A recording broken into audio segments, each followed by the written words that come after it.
Okay, so tonight I wanted to take a look at a new pen that I got in the mail just a few days ago now that I pre-ordered a while ago. It is this pen, the Namisu Nova.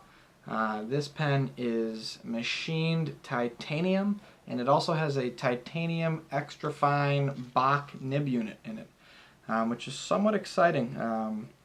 Namisu is a company, English company, that has been releasing pens that have been funded by Kickstarter, which is a website which funds projects, basically. Um, this is my first Namisu pen. This is my first titanium pen. It's pretty cool. It's definitely different. It's very minimalist design. Um, Almost Lamy 2000-ish industrialist look. Machined titanium is really cool material. It is almost ribbed, I guess you could say. Like, I don't know if you can hear that. But you can, if you run your finger on it, you kind of get that feeling like if you run your finger on a coat that has it's very tightly woven, or a sweatshirt or whatever, a fabric that's like neoprene. It has very tight ribbing on it almost, but it's beautiful. Of course, I mean, it's a beautiful pen for sure. It's really like no other pen available. It's like kind of like a Lamy 2000 stainless steel. Of course, it's titanium with no roll stop. Speaking of which, that's probably the worst thing about this pen is there is no roll stop. So this isn't one you can just set down on your desk and walk away from. You have to strategically place it so that it will not roll off the desk. I know that titanium is durable, but I can't imagine that if I drop this on something hard that it wouldn't at least scuff it. So we don't want that to happen, of course. One of the most exciting things about this pen, for me at least, and probably what made me buy it, is that it has a titanium nib and it's rather affordable. I honestly forgot exactly what I paid for it. It was, it was months ago when I ordered this. I think it was around $100. And it comes with a titanium extra fine nib, which is made by Bock. The nib unit screws in to the section. It's made by Bock. It's a pretty good looking nib. Titanium has a really unique look to it. It's dull looking, almost looks like very dull aluminum. And it has a very unique feel to it as well. It has a very soft, almost a dull feel to it when you put the pen to paper, and if you're kind of writing with some enthusiasm, it's very soft. It's very forgiving, almost alarmingly so. And you do have to be careful with these nibs. If you can see with mine, just from my regular writing, it seems as if the nib has kind of bowed upwards a bit from the beginning, from where basically the middle where the shoulders start to the tipping material. It's kind of bowed upwards, and that's really just from normal writing. I really haven't pushed this thing very hard. It's very soft metal. It's more malleable than steel, it seems. And so it can be misshapen, and it can lose alignment somewhat easily, it seems, because of that. Just to give you an idea kind of size, this is a Waterman 52, this is a 54, but same size of 52 for people who are into vintage pens, so similar in length. It's a much thicker, girthier pen than that. Here's a more commonly seen. This is a Lamy Safari, of course. Not quite as long. The nib barrel and section, the part that you would hold if you're writing with it, is with the nib and all very close in size, actually. the Namisu is thicker. The section is slightly tapered. There's no flare at the bottom. I find it comfortable. I've seen people online who do not, have been complaining that it's not comfortable for them. I think it's comfortable to hold. That's definitely not one of my complaints. It seems to... I haven't really written with it for any type of extended period of time, I'll be honest. I've taken it to work a number of times now, though, and it's comfortable there. One of the better things about this pen, for sure, is the threads. The threads are short. There's really only about 2 threads, and they're thick, like rounded, square threads. You can kind of slam this thing on and tighten it, and it's, you know, just a couple twists like that. Instead of, I really don't like pens for if you're going to take the pen to work and you're going to be uncapping it and capping it often. You don't want to be, you know, twisting and twisting. This is pretty quick. It's very quick, actually. And the threads feel good. A lot of times when you get metals like this, if you get billet aluminum pens, or I was nervous about this pen, the threads don't lock very well because the metal has no give to it. So you tighten you start to spin the cap on the threads, and you get to a point and it just stops, and that's that, and it doesn't kind of mesh in there. The TWSBI Eco is really good at that. You twist it in, and the last kind of 1/8 of a turn of the thread is like a really satisfying twist where the plastics mesh together and they grab and they're not going anywhere. And hard metals really don't do that. And it can be, if you drop this pen on the table at all and there's any type of shock, a lot of times you'll pick it up and you'll feel the cap is loose or the section is loose. This pen's pretty good about that. These threads, considering the metal, are pretty good. They stay tight. It's not loose in my pocket. I think it probably because there's no cap to get caught or anything in my pants, as well, as probably a good thing. But really, a really cool design, really unique. I mean, this is as simple as it gets. You pull this out, and you're going to get some looks. People are going to wonder what that is. It could be a makeup or something. That's almost what it looks like. You know, you don't see pens that are just like, you know, just this spacecraft looking thing. I don't know what to compare it to. But so yes, I more so want to kind of talk about how it writes, because of course a lot of people are going to buy this for the titanium nib. Now you can get it with a steel nib unit. Bock steel nib units are excellent. Typically they write very well. I knew that. I wanted to get a steel nib unit, but it came with the titanium. I don't have any titanium nibs, so I had to try it. I got the titanium extra fine, which I believe it is marked as such. It says Bock Titan on the bottom, if I'm not mistaken. Not extra fine, but this is the extra fine. It writes more like a fine medium, fine at best. I've had some hard starting issues with it. Right out of the box, I had some hard starting issues. Not terrible. I tried to align it, you know, make sure that it was straight on the feet a little bit. I haven't flushed it. I haven't really tried to tune it like I, you know, to the best of my ability at this point. And I found that as long as you kind of prime the feed, prime the converter a little bit, it writes pretty consistently. The hard starting is pretty good, so it may just be a flow issue where I need to flush it. But I have seen online multiple people saying that with the titanium, they've had flow issues, hard starting issues. I almost think it's something to do with the metal and the way that the ink and its surface tension moves through it with capillary action. Just because it has a very different feel, titanium. It's almost grippy.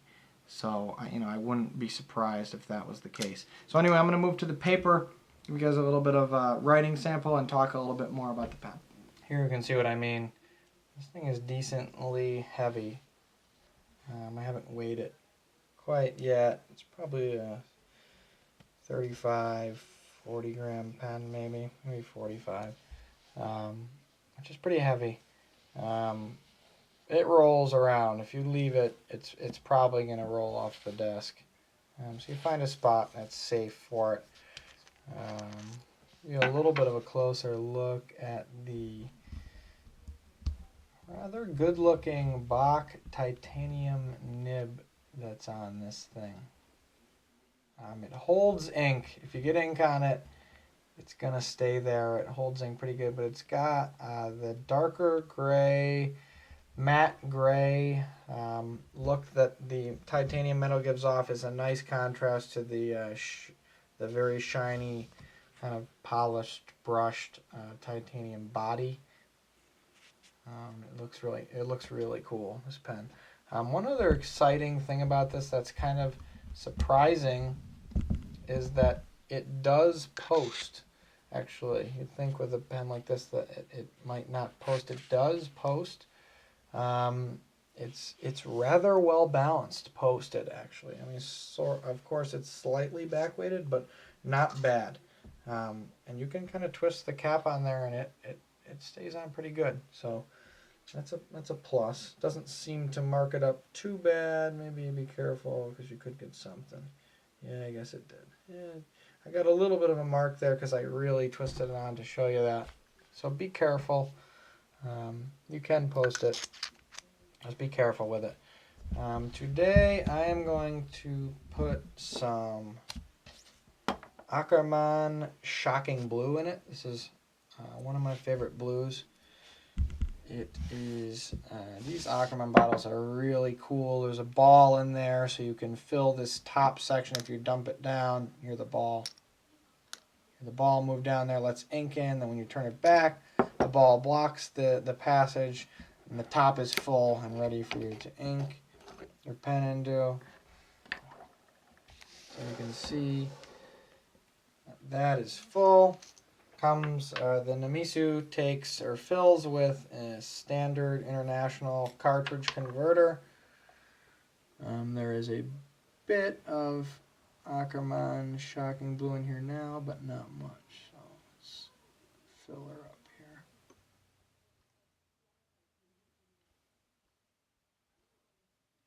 So I have the nip unit dipped in, and I'm not getting any. So maybe you have to really go down with it. There we go.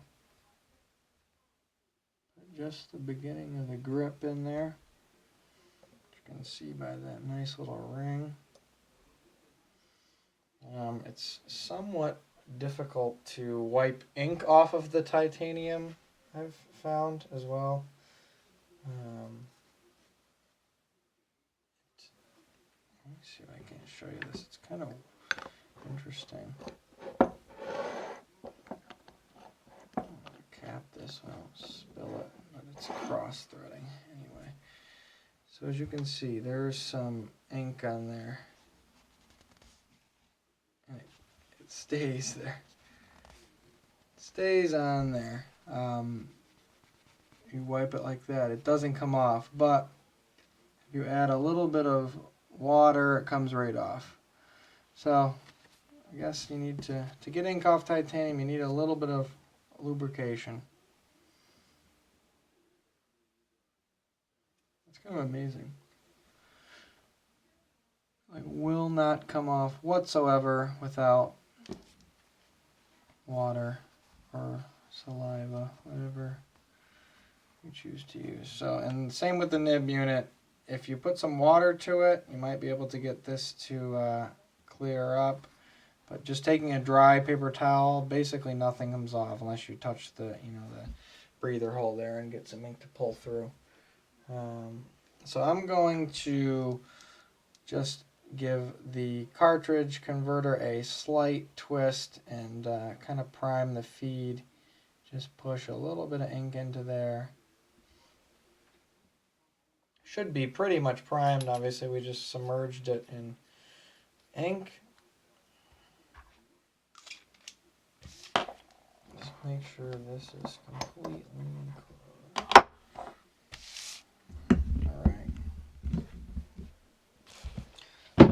what we can't do with this bad boy.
So as you can see, when it's primed, it writes nice. It's pretty fine, and it lays down a good amount of ink. Really, once it's going, it's nice and wet. Like all the Bock nib units I've ever used, it's very nicely tuned. It writes wet, it writes well, doesn't skip. It's just sometimes I've been having, first downstroke skipping issues. Like I said, if the nib unit, if it's primed, it seems to be, see, there you go a little bit. It seems to be pretty good. You see the top of some of these are having some issues, and that's really the extent of it. It's nothing too bad. So just to show you a little bit of what this titanium nib is capable of, it does have a little bit of bounce to it. So you can get, it's not like you're going to get line variation just writing normally with this. You'd have to push it like this to really get line variation, and you really shouldn't do that. It's not safe. It's not good for the nib. But what you will get is a nice feeling when you're writing with it. It's very pleasant to write with, and it's kind of like a Namiki Falcon type of feeling. You get a little bit of give when you touch the pen to the paper, and that is pleasant. It just feels nice. But the titanium is different from anything you've probably felt before. It's really pretty cool. This is really as far as I am comfortable pushing this, and even this I'm not that comfortable with, just because it does seem like it can be misshapen rather easily. You can see the very slight kind of dip and curve back up in there. And the nib didn't come like that. It was dead straight. And just from me writing like that with it, I've gotten that slight dip there. So besides that, that is about it. This is a pretty cool pen for the price. If you want to try a titanium nib, I think it's a really good option. They are a little bit quirky. If you have other pens in this price range that you'd like to buy, or if you're just starting out, I wouldn't recommend one of these, immediately. It's definitely not a must-have for me, but I am glad that I have it.